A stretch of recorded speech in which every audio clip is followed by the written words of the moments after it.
Dialah yang awal yang tak berawal, dialah yang akhir yang tak berakhir. Dialah yang menguasai dan menggenggam segala sesuatu. Salawat dan salam kepada junjungan agung Muhammad sallallahu alaihi wasallam, sang pelopor peradaban yang sempat diberikan mandat oleh Tuhan sebagai Khatamul Anbiya wal Mursalin, penutup para nabi dan rasul, sehingga Muhammadlah sebagai sosok manusia yang menjadi simpul mata rantai dari seluruh kebenaran-kebenaran yang agung. Nabi Muhammadlah sebagai sosok manusia pilihan yang menjadi simpul mata rantai dari seluruh kenabian-kenabian yang telah diturunkan Tuhan, mulai dari Nabi Adam sampai nabi-nabi yang tidak disebutkan dalam Al-Quran sampai kepada Nabi Muhammad. Kesyukuran yang kedua kalinya karena bertemu dengan pemateri yang cukup gagah seperti saya.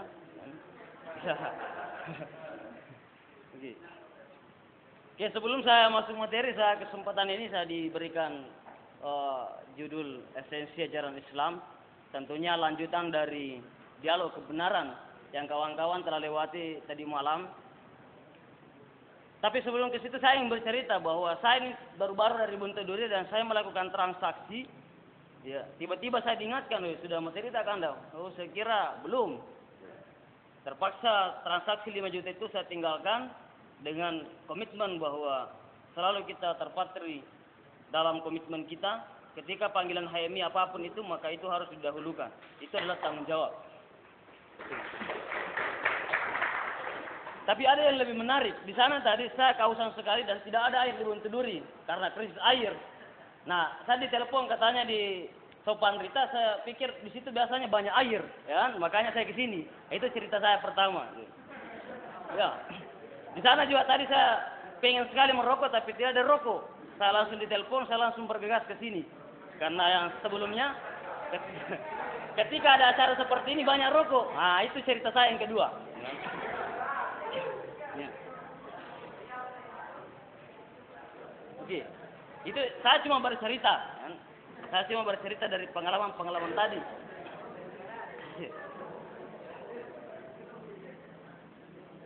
Nah, kita bicara tentang esensi ajaran Islam. Tentu saya bukanlah sebagai syekh yang diutus dari Timur Tengah.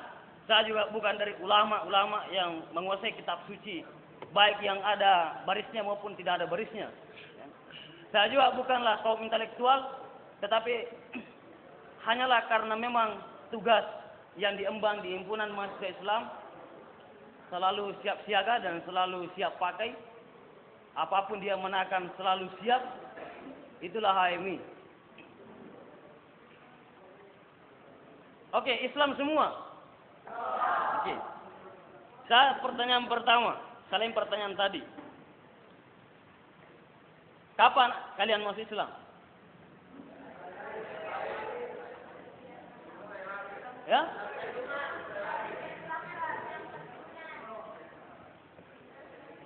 Berarti kalian masuk Islam pada saat dalam kandungan. Sejak ibu Anda dinyatakan hamil. Oke, di situ. Apa buktinya bahwa saudara masuk Islam pada saat Anda dikandung oleh ibunya? Ya, Anda mesti dikandung sama ibunya. Ya, cukup dikandung. Kan? Karena kau yang mengandung kan pasti ibu. Ya. Jadi bagaimana? Apa yang membuktikan bahwa saudara-saudari memang sudah masuk Islam pada saat dikandung? Ya, siapa namanya, Bos? Siapa namanya? Dedi. Ya, kenapa Dedi bergosok?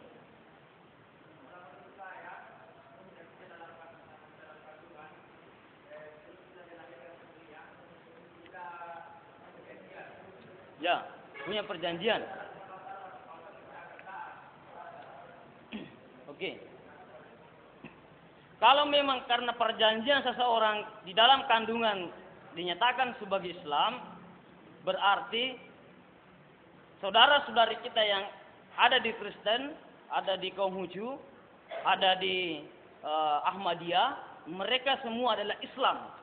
Karena dia juga lahir dari rahim seorang ibu. di mana setiap orang yang lahir dari siapapun itu, maka dia selalu melakukan perjanjian primordial kepada Tuhan.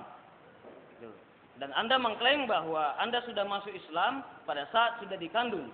Oleh karena itu, saudara-saudara kita di Ahmadiyah, ISIS, ya, Muhammadiyah, NU, Ahlus Sunnah wal Jamaah, Syiah, Sunni, mereka semua adalah Islam.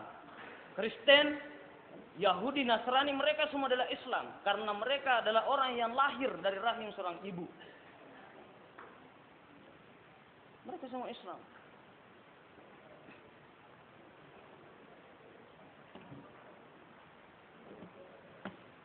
Ya, kenapa tadi? Ini yang angkat tangan. Ya, siapa namanya? Ya? Ya, kenapa Rijal? Menurut saya, kenapa kita masuk Islam di makanan dua? Karena ibu kita adalah Islam. Ya? Karena ibu kita adalah Islam.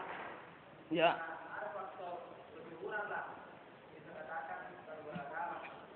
Karena tadi kakak bilang bahwa ibu kita adalah Islam, mati bapaknya adalah Islam, anaknya adalah Islam juga. Ya. Pantaskah kita mengklaim bahwa orang Kristen, orang Hindu, Buddha maupun Konghucu adalah orang yang tidak mendapat keselamatan seperti yang diyakini oleh orang Islam dalam golongan Muhammad? Bisakah kita berani mengatakan bahwa mereka tidak mendapatkan syafaat seperti apa yang didapatkan orang Islam yang mengucapkan syahadat di bawah naungan dan kepemimpinan Muhammad sallallahu alaihi wasallam? Sementara mereka adalah orang yang hanya kebetulan saja lahir dari rahim seorang Yahudi, lahir dari rahim seorang Nasrani. Dan kalian juga pun begitu, hanya kebetulan saja lahir dari seorang ibu yang kebetulan berstatus sebagai Islam. Maka tidak adil ketika kita ingin menghukum mereka, kita ingin menghakimi mereka bahwa dia bukan golongan Islam yang dibawa oleh Muhammad. Karena dia adalah hanya orang yang kebetulan saja lahir dari rahim seorang ibu yang bukan dari Islam. Nah, inilah yang mencoba kita pertemukan pada kesempatan ini, bagaimana Islam yang esensi, ya?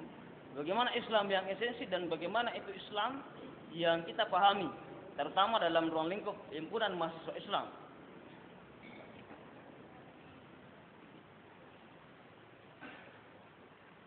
Saya ingin bertanya sebelum itu. 20 tahun sebelum Anda lahir, kalian berada di mana? Ya, coba pikir dulu. 20 tahun sebelum Anda lahir, kalian berada di mana? Ya?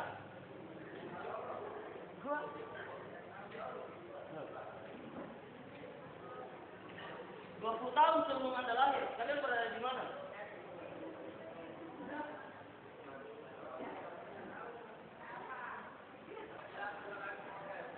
Ya? Mengenai apa?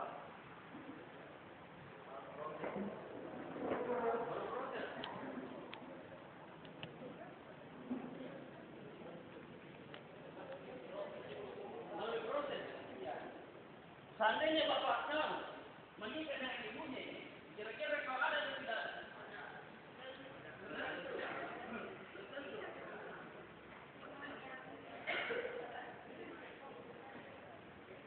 Apakah kalau kalian lahir, apakah seperti itu menurut mukanya?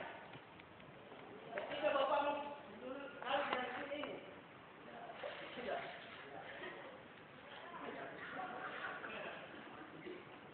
Jadi 20 tahun yang sebelum kalian lahir, kalian berada di mana? Ya? Di mana-mana?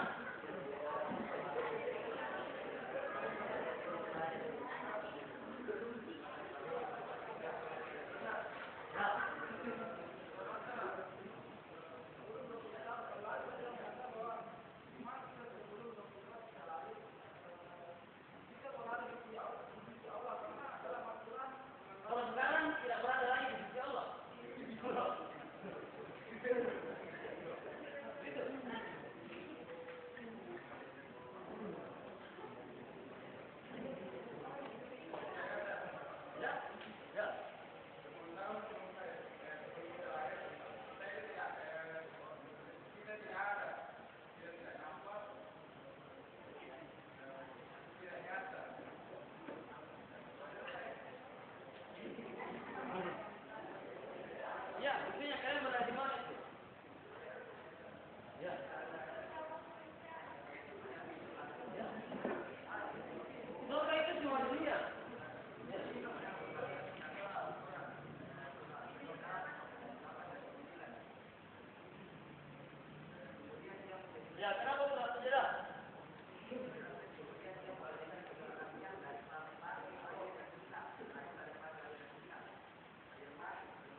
itu rasanya dah.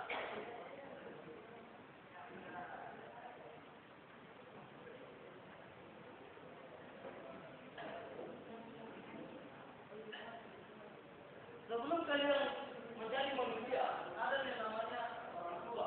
Dan orang tua Anda memiliki namanya orang tua itu sebagai diri kalian. Dan ketika ditelusuri sejak kemunculan dan perbedaan manusia, memang manusia berangkat dari evolusi keras. Berangkat dari evolusi keras, kemudian sempurna ada salah satu di antaranya sampai pada tingkat kesempurnaan dan kapasitas untuk menerima wahyu dan pengetahuan itu sudah bisa, maka itulah disebut sebagai Adam alaihissalam. Itulah yang disebut sebagai Adam.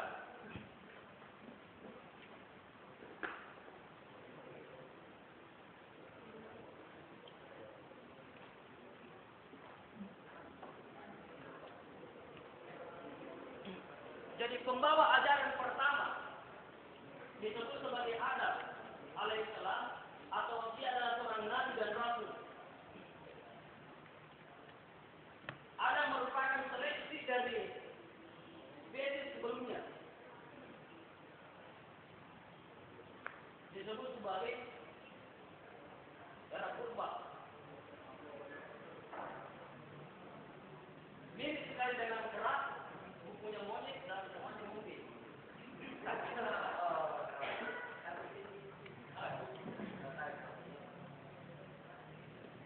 Itu.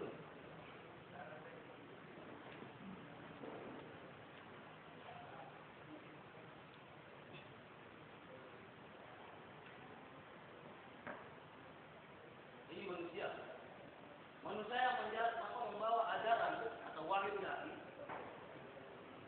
Di antara banyaknya gerak-gerak pada saat itu, apakah itu sebagai manusia purba pada saat itu, ada salah satu di antaranya yang mengalami kesadaran, yang semua kapasitas dalam organ tubuhnya sudah mampu menerima wahyu, dan mampu menerima pengetahuan, dan dia adalah orang yang sangat unik di antara teman-temannya yang lain. Maka itulah yang dipilih oleh Tuhan diberikan wahyu, maka itulah disebut sebagai Adam alaihissalam. Jadi keturunan kalian adalah keturunan keras yang berevolusi dengan proses yang sangat panjang dan manusia. Setelah sampai kepada tingkat sempurna tadi, itulah jelas saja dari diciptakan roh adalah potensi dari dia, roh. Itu tadi jelas saja dah. Ini bagaimana dengan kita nanti akan pada saat di dalam surga. Di dalam surga. Nah, di dalam Al-Quran disebut sebagai surga itu disebut sebagai jannah. Kalau di sini ada namanya jannah itu surga itu. Ya.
surat kedua Al-Baqarah ayat 30 bukan ayat penciptaan manusia, tapi ayat yang menegaskan kekhalifahan manusia.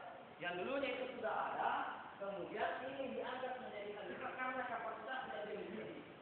Itu surat kedua ayat 30. Kalau bukan malaikat ini jahil berarti khalifah. Ingatlah ketika Tuhanmu berfirman kepada para malaikat bahwa wahai malaikat, saya ingin menciptakan manusia sebagai khalifah di permukaan bumi. Justru malaikat pada saat itu keberatan. Tuhan, saya interupsi. Kenapa? Wahai kata kamu kira manusia wajib dimana? Kenapa kamu hendak menciptakan dari manusia yang hanya nantinya menumpahkan darah dan melakukan kerusakan? Katanya manusia melakukan kerusakan dan menumpahkan darah.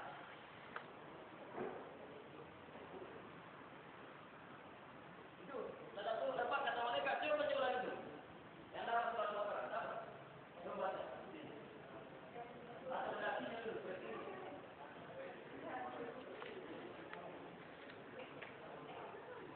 Ya.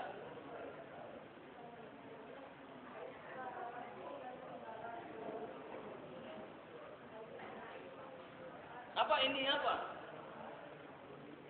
Ini jahilun. Ya, terus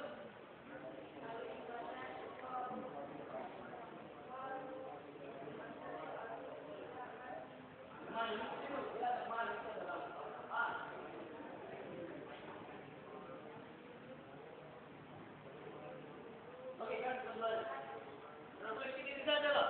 Anda memasuki himpunan mahasiswa Islam. Belum lancar membaca. Ini. Ya. Kenapa deh? Nah ini nih, kenapa angkat tangan?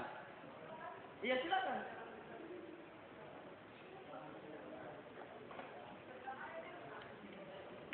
Jangan pertamanya ayat 30.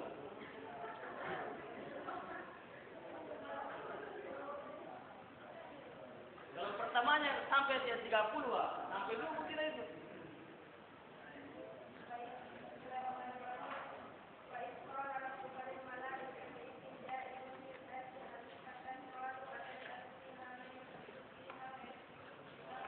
Oke, sampai situ. Artinya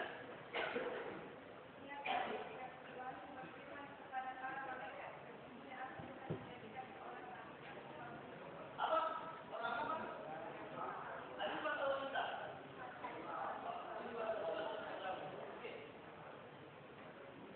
Mereka berkata, mengapa engkau hendak menjadikan khalifah di muka bumi untuk orang yang akan membuat kerusakan padanya dan menumpahkan darah?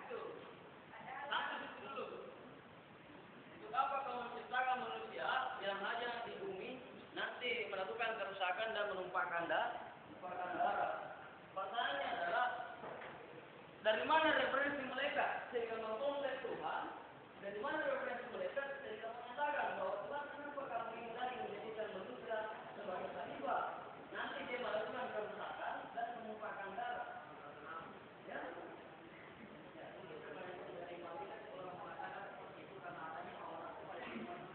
Apa? Karena adanya hawa nafsu pada diri manusia. Maka dari itu ada mengatakan bahwa apabila seorang manusia melakukan tindak kebaikan seperti melakukan kapasitas dari yang dimiliki oleh malaikat, maka dia akan dimulai dibanding malaikat. Sedangkan apabila yang melakukan tindakan dibanding dengan binatang, maka dia akan diteruskan di bawah dibanding binatang. Nah, kalau memang berangkat dari referensi nafsu, binatang juga menyenangkan. Nah, justru karena nafsu binatang itu di masa purba, spesies atau spesies sebelumnya, sebelum itu ada masalah. Itulah kalau bukunya Darwin jelas dalam bukunya The Original of Species.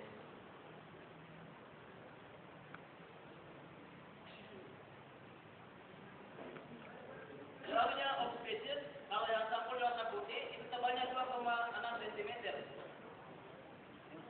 Pada halaman 114 bab 2 dia katakan begini, bahwa manusia merupakan kelanjutan dari spesies sebelumnya. Yang dimaksud spesies sebelumnya adalah kera. Di mana pada saat itu para hewan melakukan namanya pertarungan. Karena pertarungan inilah yang akan melestarikan kehidupan siapa yang menang, dia akan menjadi penguasa. Oleh karena pada saat itu manusia menjadi pemenang, maka dia adalah pelanjut dari spesies sebelumnya. Oleh karena itu sebelum Adam diutus oleh Tuhan menerima wahyu, maka pada saat itu keluarga dari sebelumnya itu melakukan kerusakan. Maka itu referensi malaikat mengatakan kenapa lagi ini dijadikan manusia sebagai khalifah, nanti akan melakukan kerusakan. Coba lihat, kalian adalah purba.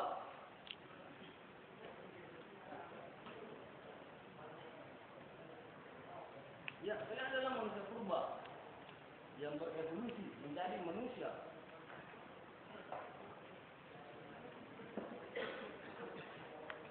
Mana duluan manusia purba atau Adam? Ya, Adam dulu baru manusia purba. Saya manusia purba.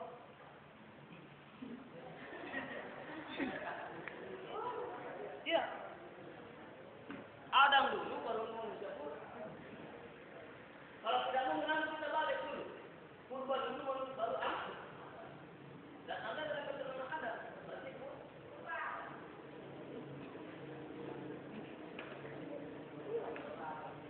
Itu adalah purba.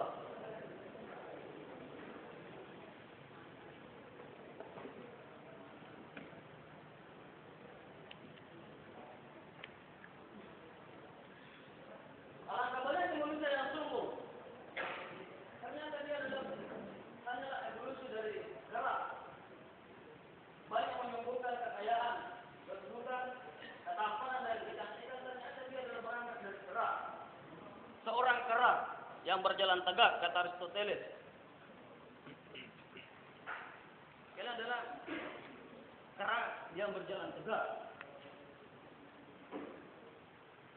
Nah itu tadi referensinya surat ke-7, surat ke-32 Sajadah. Ayat ke-7.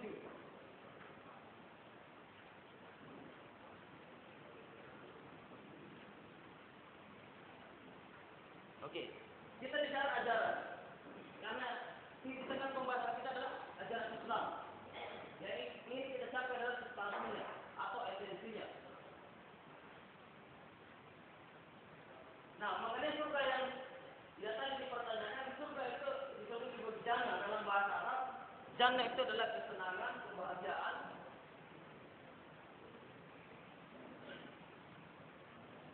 Kebahagiaan.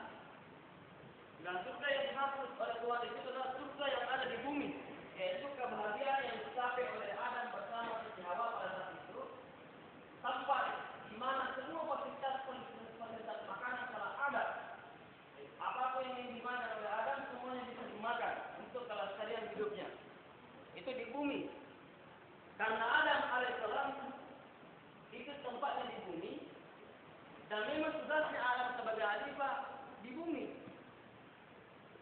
Jadi makan huldi atau tidak makan huldi, wajib hukumnya Adam turun ke bumi. Dia tidak makan, karena memang tempatnya di bumi. Cuma itu hanyalah rekayasa politik Tuhan, sehingga memberikan pelanggaran kepada Adam. Inilah kesalahan Bible yang mengatakan Adam merupakan dosa pertama yang diwariskan oleh anak cucunya. Itu kesalahan besar. Karena itu bukanlah kesalahan Adam, tetapi itu adalah pahala besar Adam. Karena dia berani melanggar aturan yang memang dia tahu substansi hidupnya. Substansi hidup saya adalah bumi, bukan surga. Tempat saya adalah untuk bercocok tanam, untuk berproses, bukan untuk bersenang-senang seperti malaikat. Tetapi saya adalah tempat yang saya bekerja, peras keringat, baru bisa banting tulang.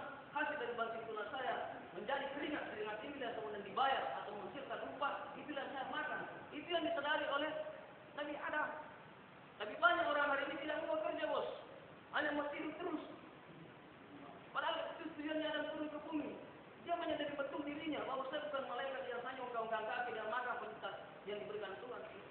Dia adalah orang yang hidup di bumi untuk bekerja. Alangkah sungguhnya banyak manusia tidak berharga ini. Banyak yang kira sudah 1.000 dan banyak ini. Jangan 10 sudah ngor. Tidak sholat subuh dan subuh bangun. Yang tidak pernah tahi mata. Untuk apa pun. Seolah hidup ini tidak ada masalah. Seolah hidup ini tidak ada tantangan. Nah orang yang PhD seperti ini belum tentu cerdas. Apalagi orang yang tidak pernah ikut seperti ini.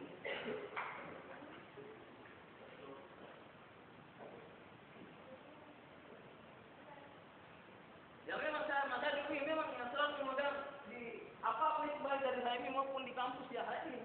Karena itu prinsip yang saya pakai. Dan saya katakan sama tekan, saya adalah orang yang sangat menyesal dan sangat orang yang merugi ketika saya dipimpin bukan dari HMI. Karena dari HMI saya adalah orang yang sampai pada memikirkan tentang keislaman, ketuhanan, kebangsaan, keumatan, kemiskinan orang banyak, kemiskinan peserta. Sementara yang lain hanya ongkang-ongkang kaki kemudian mau memimpin. Saya adalah orang yang tidak rela. Berarti wajib hukumnya ini memimpin. Itu sudah hukum alam. Oke, surga jangan datang adalah bumi, yang di bumi, atau kesenangan yang didapat oleh Adam.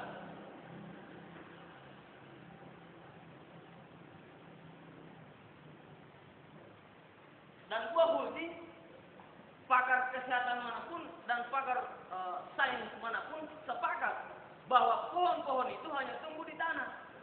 Tidak ada pohon-pohon yang tumbuh di udara. Tidak ada pohon-pohon yang tumbuh di air.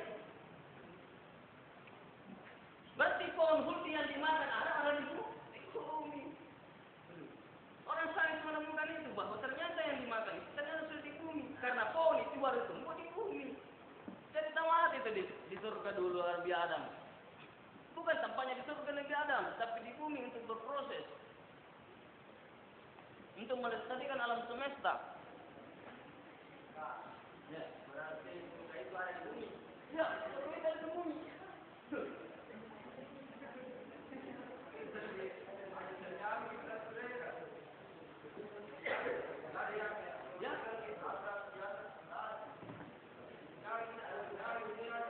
Ya, surga itu di bumi.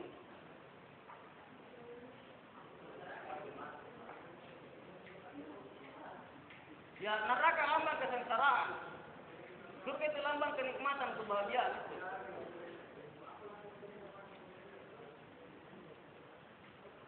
Kalaupun ada surga di luar daripada bumi, maka itu bukanlah surga yang ditempati Adam. Itu bukan. Karena surga yang ditempati Adam adalah surga yang ada di bumi. Di mana pada saat itu berada di dataran yang tinggi. Ada di dataran yang tinggi.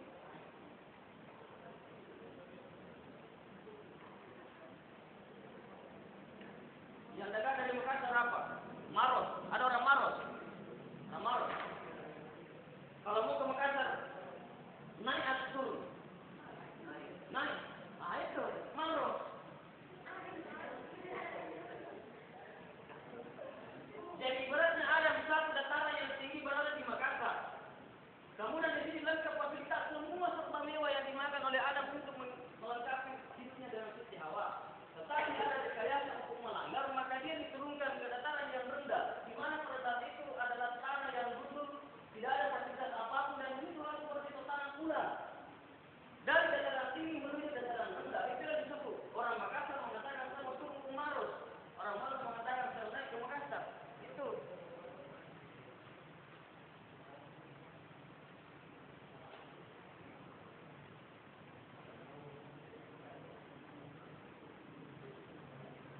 Jadi pertama yang diterima oleh Adam adalah mengisahkan Tuhan. Nah, sebelum kita ke ajaran, kita bahas modal esensi. Apa yang kalian paham tentang esensi? Ya? Tentang esensi. Karena dalam ajaran esensi ajaran Islam ada namanya trilogi pembahasan. Pertama Tuhan, kedua manusia, ketiga alam. Ini adalah gambaran umum ajaran dalam Islam. Itulah gambaran umum ajaran dalam kitab suci pun, dalam kitab suci manapun sampai ke kitab suci Al-Quran hanya tiga gambaran umum yang telah diberikan Tuhan, manusia, alam. Hanya itu tiga.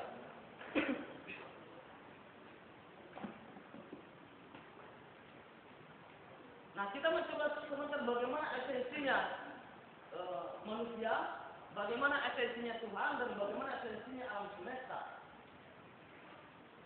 Ini bukan alam. Apa itu esensi? Ya? Apa itu esensi? Ada satu esensi. Ya? Apa? Apa tadi? Batasan. Itu definisi. Kalau definisi itu batasan. Kalau esensi, intisari. Inti atau sari? Inti. Jangan lagi sari.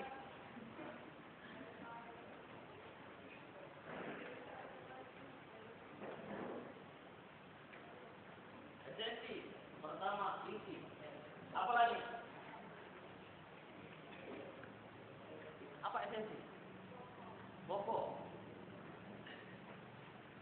Terus, apa lagi? Ya? Oke, hakikat. Apa lagi esensi? Pernah melihat apel warna apa apel itu lah? Saya tidak pernah lihat apel. Ya?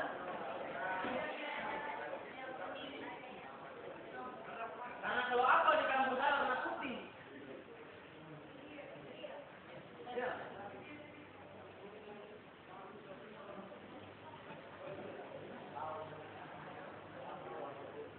Yang mana ke apel? Yang warna merah, hijau, kuning, atau bagaimana? Ya? Apa? Ya.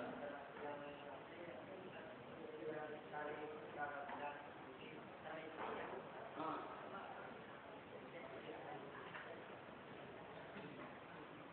Yang mana itu apel? Yang warna merah kah? Atau yang warna hijau? Atau yang bagaimana? Ya?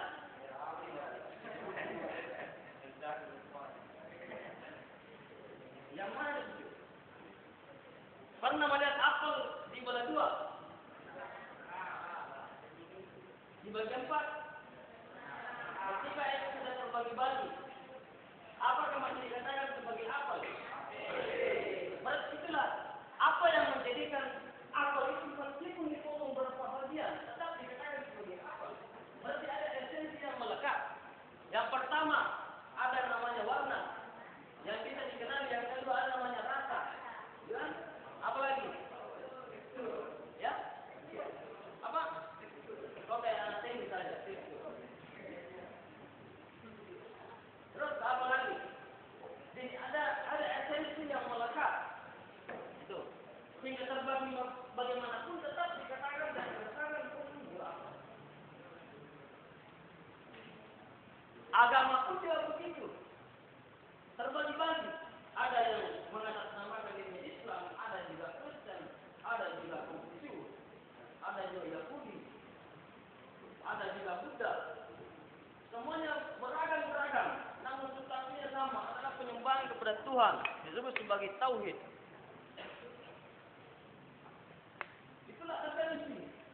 Bentuk tampilannya saja yang berbeda, tetapi ada makna-makna yang ada di dalamnya sehingga tetap disatukan. Apa yang menyatukan yaitu konsep ketuhanan, disebut sebagai tauhid.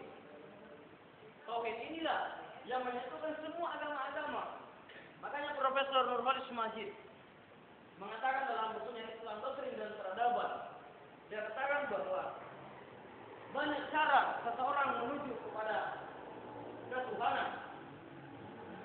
Kemudian diperinci dalam bukunya pintu-pintu menuju Tuhan. Gagasan Nurholis Majid yang tadi Islam Doktrin dan Peradaban. Kemudian diperjelas dalam buku khususnya yaitu pintu-pintu menuju Tuhan. Di situ dibahas setiap agama-agama esensinya adalah sejatinya adalah bertuhan, bertauhid. Karena itulah fitrah manusia adalah bertauhid.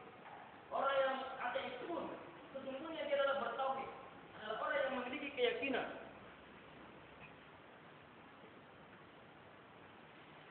Kata Nurholis Majid, orang ateis pun sesungguhnya dia adalah monoteis.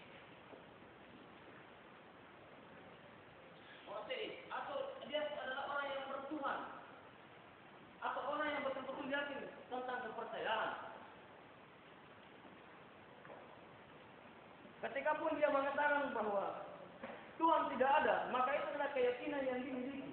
Maka kata Sanur itu adalah salah satu bukti bahwa fitrah manusia memiliki keyakinan. Keyakinan itulah. Cuma keyakinannya adalah keyakinan keliru menurut beberapa perspektif. Tetapi dia juga memiliki keyakinan.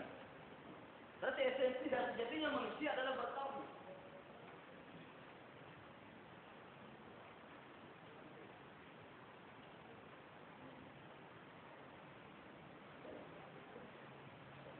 Jadi tidak mesti agama dengan agama berdebat, tidak mesti agama dengan agama berselisih paham. Karena esensi dari agama adalah bertauhid, mengesahkan Tuhan. Itu gambaran dari esensi.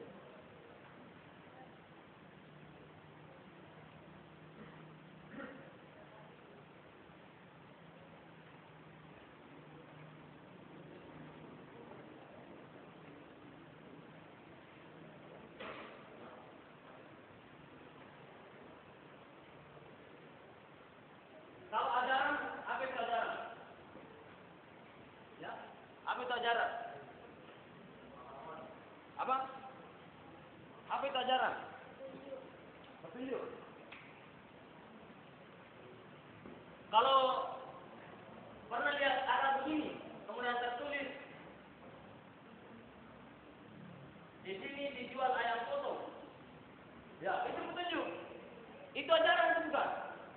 Nah, kalau itu tidak, kalau ajaran tidak petunjuk, bagaimana dengan ketika sama saya? 10 meter ke depan di sini dijual ayam potong. Itu petunjuk. Ya.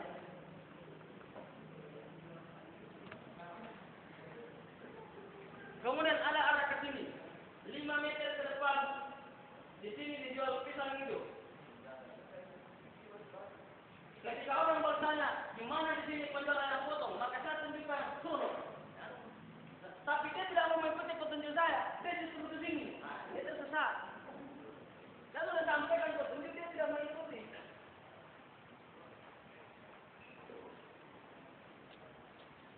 Tetapi siapakah penetap petunjuk yang seharusnya? Dan tentunya ketika orang yang membenci saya bertanya bahwa di mana tempat penjual ayam potong, pasti saya katakan di bagian sana. Berarti tidak cocok ketika manusia menetapkan namanya petunjuk, karena dia bersifat pribadi dan terkadang menggunakan nafsu dan kepentingan pribadi ataupun dendam. Apalagi kalau yang bertanya adalah orang yang pernah menikahi mantan pacar saya. Otomatis saya kasih petunjuk terlalu. Ya. Berarti ketika manusia mau diberikan otoritas, memberikan petunjuk, maka itu keliru. Karena subjektif.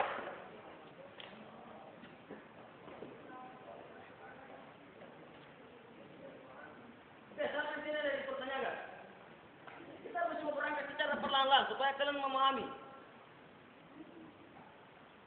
Tanyakan saja apa yang ingin ditanyakan dan silakan berkelahi yang berkelahi. Ya, berkelahi sedikit aja.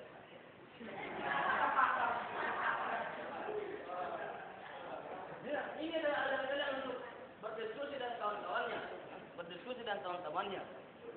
Supaya kalian masuk di kampus adalah singa-singa kampus, macam-macam kampus. Dan itu akan menjadikan hal ini adalah nilai jual yang mahal. Oh, siapa itu? Oh, ternyata kedua ini. Jadi senior-seniornya tenang, tinggal di basic lagi selanjutnya, kan begitu.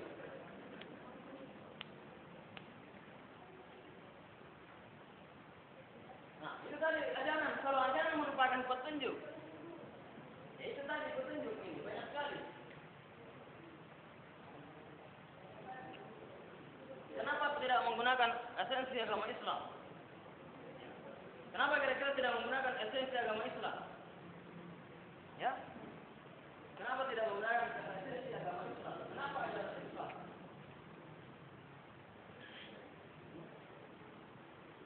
Apa dari Islam? Oke, kita melakukan ke Islam dulu.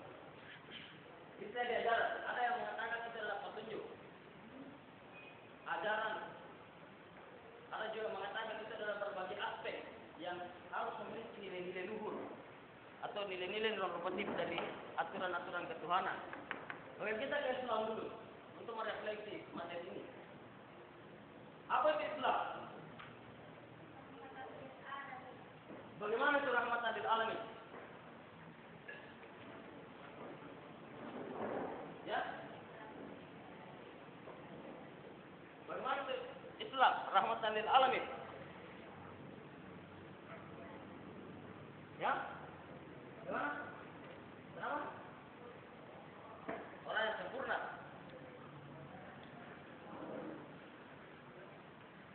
Orang yang sempurna disebut kalau dalam Al-Quran disebut sebagai insan kamil. Insan kamil atau insan paripurna. Insan orang yang sempurna. Karena memang yang bergerak kepada kesempurnaan hanyalah manusia. Karena hanyalah satu-satunya yang bisa mencapai 3 kesempurnaan dalam manusia. Tuhan itu tidak sempurna. Yang sempurna adalah manusia. Karena kapan manusia sudah sampai pada tingkat kesempurnaan, sementara Tuhan juga sempurna, berarti Tuhan tersaingi dan tertandingi oleh manusia. Jadi Tuhan itu tidak sempurna. Manusialah yang berpotensi menuju pada kesempurnaan. Disebut sebagai insan kamil atau insan paripurna. Atau kalau lagi ada insan cita, ada beberapa insan yang harus dilewati insan cita, kemudian sampai kepada insan paripurna, insan kamil, ada insan yang sempurna. Yang berpotensi mencapai kesempurnaan hanyalah manusia. Dan Tuhan tidak sempurna.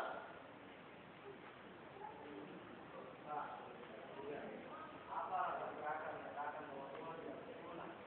Ya itu tadi, ketika manusia sudah sampai kepada tingkat kesempurnaan seperti gagasan Muhadara, ada 4 perjalanan manusia menuju tingkat kesempurnaan, maka kalau seperti itu Tuhan tertandingi oleh kesempurnaan.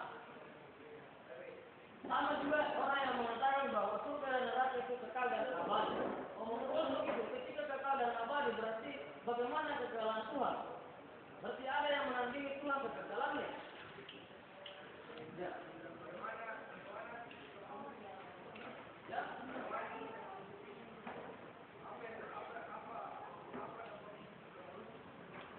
Semua orang pemikir Islam sepakat bahwa yang pertama kali menunjukkan kesempurnaan adalah Muhammad. Muhammad saya sampai ke tingkat paripurna. Karena dia berbicara, dia bertindak melalui dengan wahyu Tuhan. Dia berbicara, akhlaknya pun adalah akhlak dalam Al-Quran. Itulah Muhammad. Disebut sebagai manusia yang sempurna. Ada syair mengatakan bahwa cahaya di atas cahaya. Dia adalah cahaya. Kenapa ulama-ulama menyatakan bahwa tidak ada manusia sempurna? Ya. Seperti itu salah. Jangan juga kita mengatakan salah. Ya. Kita tidak bisa orang ilmuwan itu atau orang yang intelek itu atau orang yang cinta ilmu pengetahuan, kita harus menghargai pendapat orang. Dan terkadang kekeliruan itu hanyalah karena kurang pahamannya terhadap perkembangan pengetahuan salahnya. Seperti beratus-ratus tahun ilmuwan yang terlibat di dunia mengatakan bahwa pusat tata surya adalah matahari. Ternyata di abad 21 ditemukan bukanlah matahari lagi sebagai pusat tata surya. Ada lagi planet terkecil yang lain dan disebut sebagai itulah pusat tata surya. Berarti kekeliruan Newton, kekeliruan Albert Einstein seperti itu benar pada masanya. Ternyata di era setelahnya tidak lagi benar. Sama dulu dengan atom. Zarrah dalam Al-Quran adalah partikel atau benda yang sangat kecil. Ditafsirkan pada abad 19 disebut sebagai atom. Ternyata di abad 20 masih ada benda yang paling kecil dari atom. Ada inti atom. Ada partikel-partikel yang kecil. Sehingga berubah lagi tafsir bahwa ada lagi benda yang paling kecil. Bukan lagi zarrah, itu adalah atom. Itu benar pada abad 18 dalam penafsiran itu. Ya itu ulama-ulama klasik. Nah ketika era ini era kontemporer kemudian abad 21 masih kita mau pakai semuanya dari era klasik itu jauh. Masih kita mempersebai Imam Syafi'i, Imam Maliki, itu jauh sekali. Itu abad-abad yang ratusan tahun yang lalu. Maka keharusan esensi yang Islam munculnya para pembaharu yang menyegarkan pemikiran-pemikiran keislaman yang selalu bergulir menjawab tantangan-tantangan sama. Bukan lari ke tempat masjid-masjid untuk bersimpuh dan berdoa kepada Tuhan dan menyatakan dan berdoa untuk keselamatan pribadi. Sementara orang-orang di sekelilingnya kelaparan, orang-orang di sekelilingnya minta spiritual yang dia tidak peduli karena bukan kelompoknya, bukan golongannya. Ini keliru. Karena kebanyakan hari ini orang berislam ya hanya karena kelompoknya saja dia berteman. Kalau kelompok yang lainnya tidak bisa.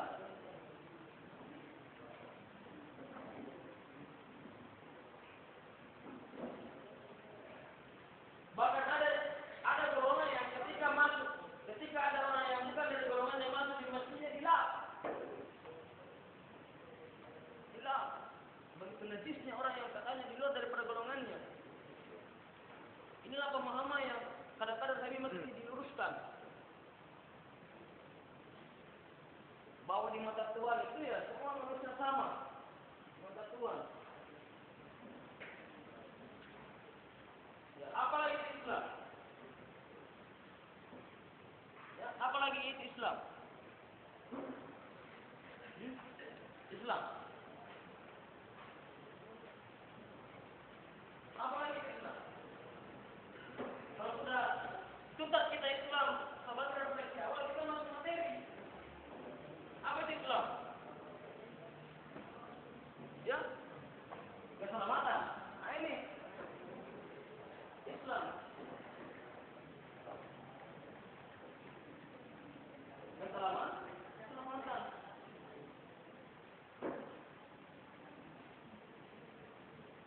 Sering juga dikatakan Muslimu. Kemudian sering juga dikatakan aslama. Aslama, Islam, Muslimu mengandung kata keselamatan. Kalau Muhammad dia katakan dia adalah ketundukan. Kalau Ibnu Taimiyah dia katakan bahwa kepasrahan. Itu Ibnu Taimiyah.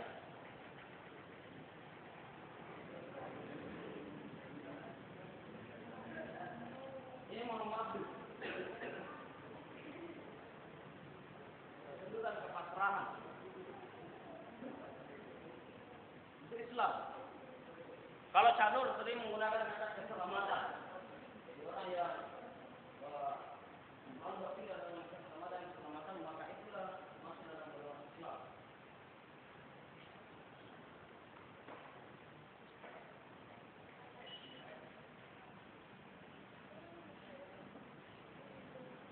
Oke, sampai sini ada yang ingin ditanyakan, tanyakan saja.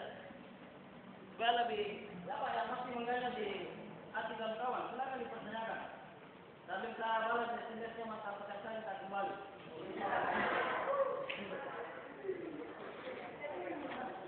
Ya, silakan.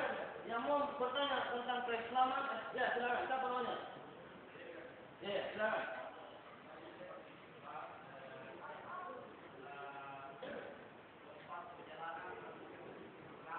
Ya.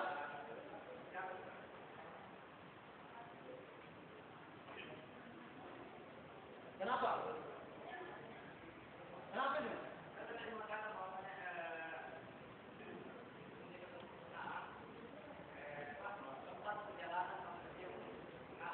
Ya.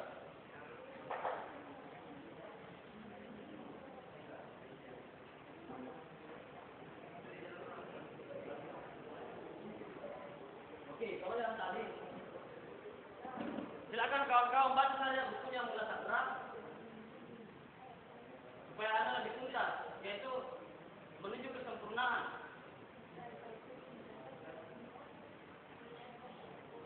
Menuju kesempurnaan. Itu sampulnya warna biru. Sampulnya warna biru menuju kesempurnaan. Jadi Mullah Sadrak. Semakin Anda baca, semakin Anda. Tapi Anda akan lari sufi. Lari ke sufi-sufi. Kalau merasa banyak dosanya di situ bagus.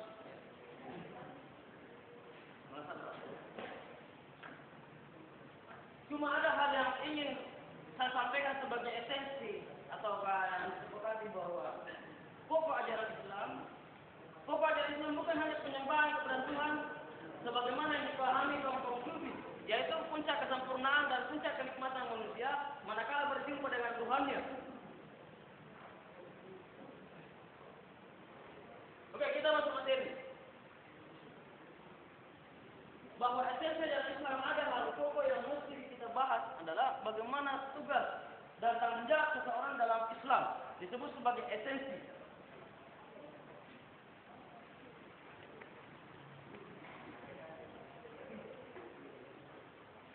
Manusia dengan Tuhan bukan hanya penghambaan,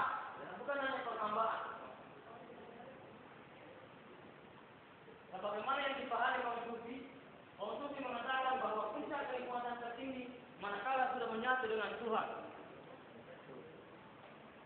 Salah satu tokohnya misalnya Al-Hallaj, Rabi'atul Adawiyah.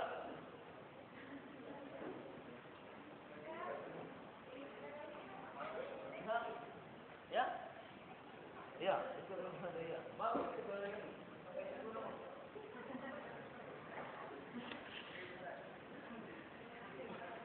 Dan clearlah ketika Islam dipahami memperbanyak waktu, mempertiup waktu aktivitas dalam keseharian hanya untuk beribadah hanya kepada Tuhan saja, disebut sebagai ritual.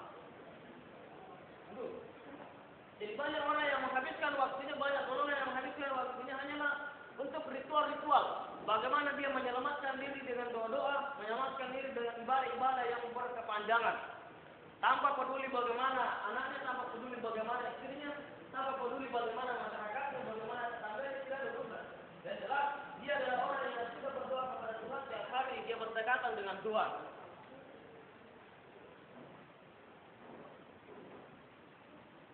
Harus kita refleksi bahwa bagaimana ajaran Muhammad dan ajaran-ajaran sebelumnya melihat realitas tentang ketuhanan. Nabi Muhammad kemudian Isra Mi'raj.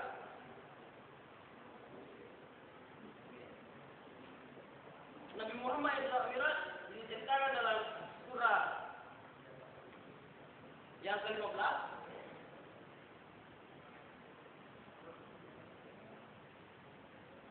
Subhanallah asra bi abdihi lailan dal masjidil haram dal masjidil aqsa. Nabi Muhammad dari Masjidil Haram kemudian Masjidil Aqsa, Aqsa Palestina, kemudian naik ke Sidratul Muntaha. Di Sidratul Muntaha bertemu dengan Tuhan, bahkan berdialog langsung yang sudah sangat dirindukan oleh Tuhan, bertemu dengan sang kekasihnya yaitu Muhammad, orang yang paling diagungkan dari nabi-nabi terdahulu yang sudah diceritakan dalam kitab-kitab terdahulu sampai kepada kitab-kitab yang terakhir. Dan bertemulah Allah Subhanahu wa taala atau Tuhan dengan Muhammad di Sidratul Muntaha. Bahkan bercakap-cakap secara langsung. Tetapi kenikmatan yang ditemukan Muhammad sebagai puncak kenikmatan bersama dengan sang kekasih yang sesungguhnya adalah Tuhan. Cinta yang abadi adalah cinta adalah Tuhan. Cinta yang lain selain daripada Tuhan itu cinta yang semu. Maka ketika cinta kalian mengabadi, maka cintailah seseorang karena Allah. Ya, karena kecintaan yang abadi adalah cinta kepada Tuhan.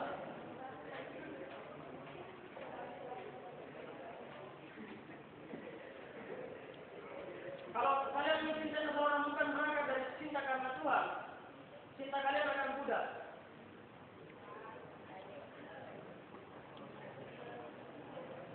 Meskipun cinta Muhammad kepada Tuhan begitu tinggi, tetapi Nabi Muhammad pamit kepada Tuhan, ya Tuhan, saya ingin kembali ke bumi, melanjutkan perjalanan saya dan perjuangan saya adalah menolong manusia dari ketertindasan, menolong perempuan dari perbudakan, menolong seorang dari ketertindasan dan eksploitasi. eksploitasi.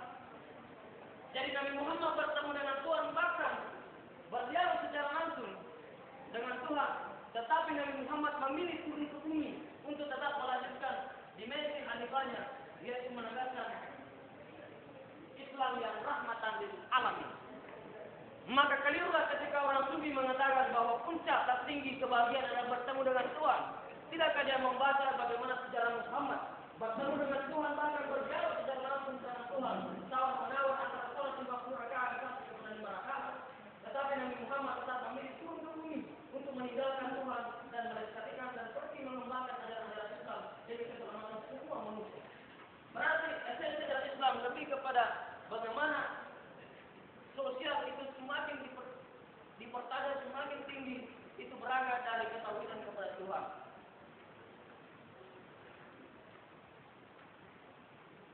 Berarti ada tanggung jawab sosial yang diemban oleh orang Islam, sehingga Muhammad harus turun ke bumi untuk menjalankan kenabiannya dan kerasulannya dan menuntaskan orang pada saat itu dari dimensi-dimensi perbudakan yang ada di Saudi Arabia.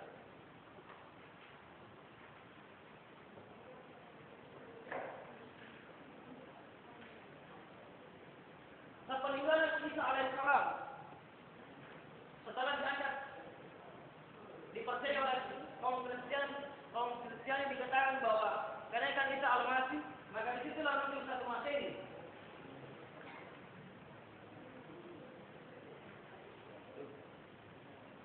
Setelah Isa al-Masih meninggalkan kaumnya ataukah wafat,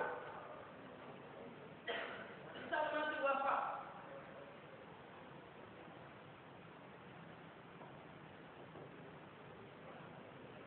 Setelah Isa melanjutkan perjalanannya di 1 Masehi atau dikenal oleh orang-orang Kristen sebagai 1 Masehi, di masa kenaikan Isa al-Masih. Kemudian kehadiran Muhammad SAW nanti di abad ke-7. Berarti ada anak abad, yaitu anak 100 tahun.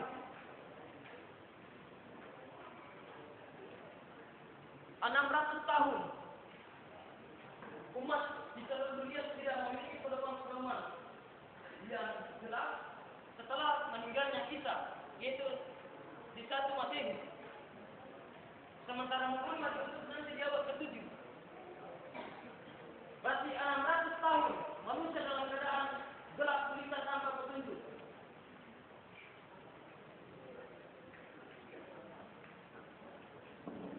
Manusia 600 tahun gelap gulita tanpa petunjuk-petunjuk, sehingga muncullah puncak-puncak eksploitasi, puncak-puncak penindasan. Ka'bah yang dulunya disucikan oleh Ibrahim bersama dengan anaknya Ismail dan istrinya Siti Hajar, kemudian menjadi alat perdagangan yang menjanjikan di masa Abu Jahal dan Abu Lahab. Ka'bah yang disebut sebagai tempat yang suci, tempat orang beribadah, yang turun-temurun, yang dipelopori oleh Ibrahim bersama anaknya Ismail, di mana tempat ketuhanan bersatu adalah tempat di mana orang menyembah, dan itu adalah kepemilikan Tuhan. Berarti ketika kepemilikan Tuhan, berarti menyembah itu adalah menyembah betul-betul ikhlas karena Tuhan tanpa pembayaran apapun.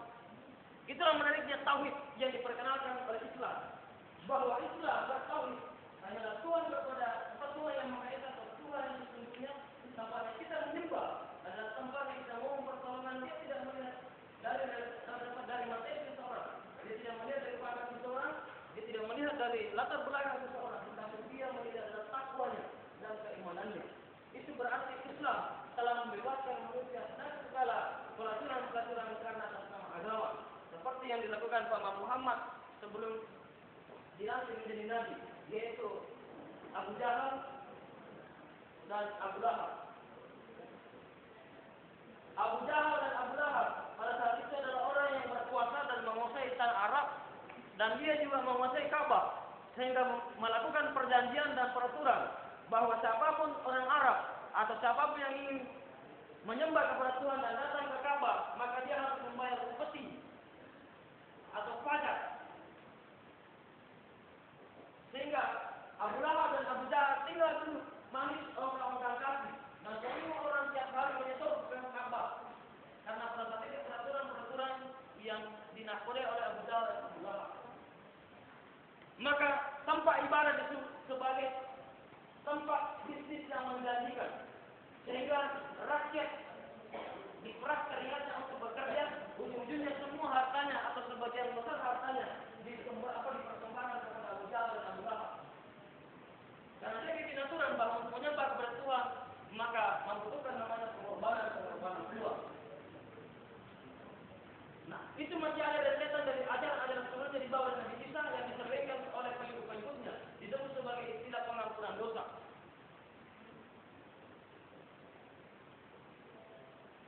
Pengampunan dosa yang diisi sebelum-sebelumnya bahwa silakan mencuri, silakan melakukan kejahatan, tetapi tetap ketika Anda menyetor di gereja atau menyetor para pastor-pastor atau Anda menyogok para pastor-pastor dan dia akan mendoakan kalian dan suci dan kalian adalah orang yang sudah disucikan dan diterima tobat oleh Tuhan.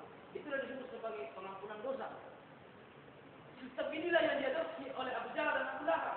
Pada saat itu Muhammad masih kecil dan dia sudah melihat ketimpangan yang ada pada pamannya bahwa tidak beres ini paman saya. Masa dia tinggal diam saja kemudian tiap hari orang menyetor ke situ hanya atas nama dia membayar pasti.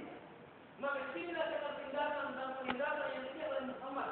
Maka dia selalu banyak bergejolak dalam masa mudanya sehingga dia selalu membedakan mana baik dan mana buruk dengan pertimbangan dan nasihat.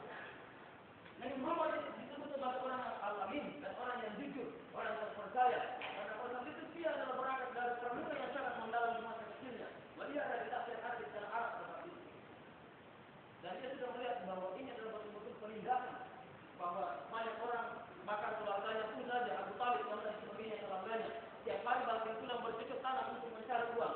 Sementara hasil dari pekerjaannya distok kepada Abu Jahal dan Abu Lahab. Sementara Abu Jahal dan Abu Lahab tinggal diam saja. Tiap hari dia menerima peti dan dia adalah orang yang kaya raya. Ini merupakan ajaran yang tidak mengalami namanya keadilan. Itulah yang dilihat pertama oleh Muhammad.